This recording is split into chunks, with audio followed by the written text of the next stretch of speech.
सत्यम शौचम माने आहार, आपका विहार परिवर्तन हो गया है।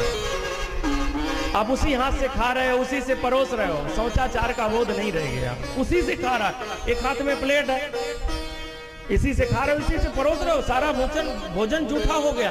जितने भी लोग भोजन करेंगे सब जूठा खा रहे हैं एक दूसरे का। इसलिए तो बुद्धि खराब हो गई हम सब लोगों की, बुद्धि भ्रष्ट हो रही है, क्योंकि आपका आचार विचार, आपका आहार व्यवहार सब बिगड़ गया है। एक दूसरे का जूठा खा रहे हो, पता नहीं वो रोगी है, भोगी है, क्या है। अरे भी कोरोना गया है, आपने छुआछूत की बीमारी की अच्छी से जानकारी ली होगी। छूने से रोग आते हैं, छूने से बिजली का स्पर्श करोगे, करंट तुरंत शरीर को टच करता है। जिस व्यक्ति का जिस अवस्था में आप स्पर्श करोगे वो उसकी चीजें हम में ट्रांसफर होंगी। अरे आप ऐसे नगर में रह रहे हो जहां छुआछूत की बीमारी का इलाज होता है, हाँ, उसकी चीजें आ जाती हैं। तपेदिक रोग का इलाज होता है यहाँ, तपेदिक रोग, टीबी का इलाज होता है इस शहर में। वो टीबी इधर भी हो सकती है, उसके श्वास से कीटाणु इधर आ सकते हैं छूने से।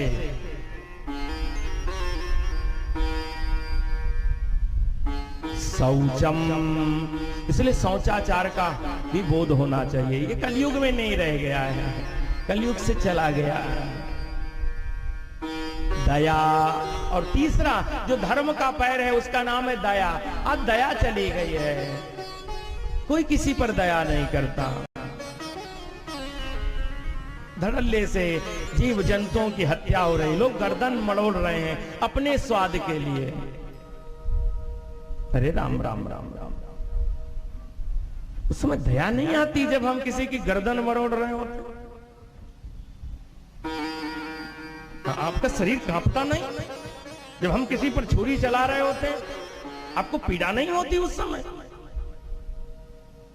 आपके मन में कष्ट नहीं होता? दया का भाव ही चला गया है कलयुग में। ये आपका हमारा दोस्त नहीं है, दया नहीं है, दया। क्योंकि कलयुग, कली के प्रभाव से धर्म के 3 पैर तोड़ दिए गए हैं, सत्यम शौचम दया।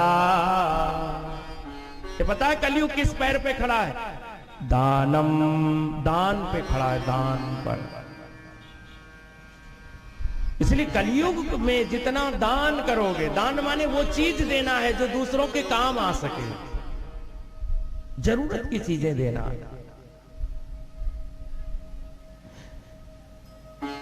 गौ रूपधारी पृथ्वी ने, बैल रूपधारी धर्म ने प्रार्थना किया, राजन छोड़ना नहीं, ये कलयुग है।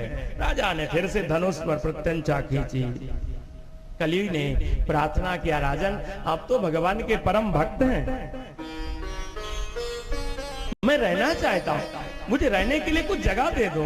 आप दयालु धर्मात्मा हैं, भक्त हैं भगवान के। महाराजा परीक्षित ने कहा 4 जगह तुम्हें रहने के लिए देता हूं, 4 जगह रह जाओ। कहां कहां? द्यूतम पानम स्त्रिया सूनम, 4 जगह रह जाओ जहां जुआ खेला जाता हो, जहां जुआरी लोग रहते हो, जहां मदिरा व्यसन करने वाले लोग रहते हो। पानम,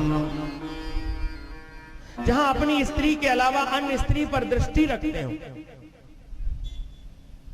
और जहां हिंसा होती हो, जहां मार काट होती हो।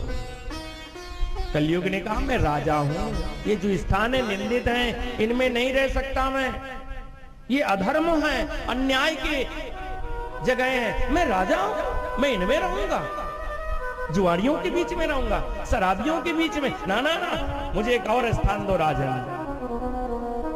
तो पुनस्याचमानाय जात रूप मदात प्रभो ततो अनतम मदम कामम रजो वैरम च पंचमम। 5वां स्थान दिया, चाहे सोने पे बैठ जा, सोने पे, सोने पे नहीं, अनीति से छीने गए, चुराए गए धन पर तेरा वास हो जाए। अनीति से। इसलिए सोने पे नहीं है। किसी का छीना हुआ अगर आप धन लाए हो, उस पर बैठाए हो, तो चुरा करके किसी का सोना नहीं पहनना, नहीं कलयुग बढ़ जाएगा। हाँ, धोखे से मिल भी जाए ना तो दे दो। सोना पाया हुआ छीना हुआ कभी लाभ नहीं देता। खोज करो किसका है, लौटा दो, नहीं कलयुग चुपके से बैठ जाएगा। अगर चुरा करके छीन करके पाया हुआ आपने रख लिया है, कलयुग साथ आता है, और कलयुग आएगा तो फिर उसके पीछे पीछे चार चीजें आ जाएंगी। आपके घर में जुआ आ जाएगा, शराब आ जाएगी, वैश्यागमन आ जाएगा, हिंसा आ जाएगी। कलयुग ने कहा राजन मुझे मिल गया। कहां बैठ गया? परीक्षित के माथे में लगे हुए मुकुट पर अनीति का धन है, जरासंध का मुकुट पहन करके राजा आए हैं। भीम ने जरासंध को मारकर मुकुट छीन करके लाए थे। जरासंध के बेटे ने कहा ये हमारे पिताजी का मुकुट है, युद्ध हारने के बाद मुकुट हमें मिलना चाहिए। भीम ने कहा नहीं नहीं, ये तो हमने बहुत बल लगा करके जरासंध को मारा है, ये पहचान रहेगी। और उसी मुकुट को पहन करके राजा नगर का निरीक्षण करने गए तो कलयुग बैठ गया। और जैसे कली बैठा तो पहला राजा का जो विचार था वो हिंसा का जागृत हुआ। एकदा धनुरुद्धम विचरण मृगयाम बने। भागवत जी में स्पष्ट लिखा है, एक बार पूरे जीवन में राजा परीक्षित ने शिकार किया। एक बार वो राजा शिकार खेलने जा रहा है जिसको गर्भ में भगवान ने बचाया। वो राजा शिकार खेलने जा रहा है जो भगवान का परम भक्त है।